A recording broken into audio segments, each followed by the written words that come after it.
I'm going to play you the soundbite of what he had to say about Angela Merkel. Roll tape.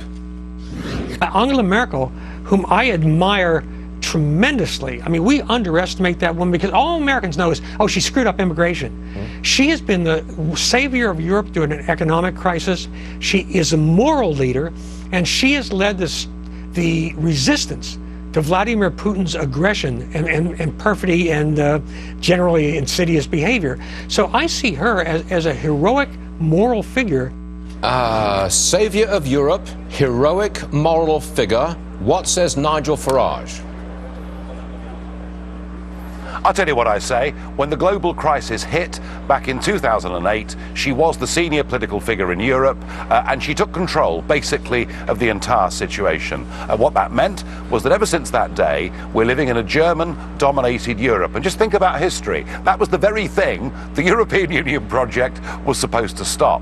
As for the saviour, well, look, maybe he's right.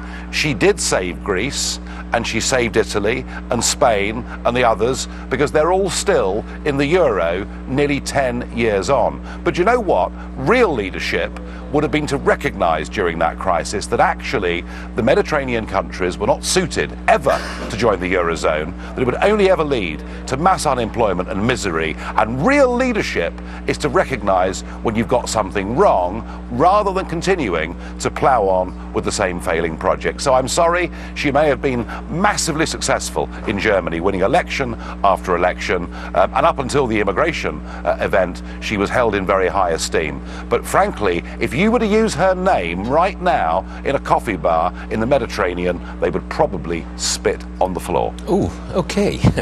Nigel Farage telling it how he sees it. We appreciate you being here, Nigel. We'll see you again real soon. Thank you, sir. All right, we are very much in the thick of it here in New York City. Of course, if you're in sunny Florida or California, go ahead, laugh it up, because we're dealing with this. Next on the show, the CEO of Generac. They make those very fancy generators. They usually make a ton of money in times like this. The stock, though, went up in advance of the storm. It's down today. But the CEO is on the show after this.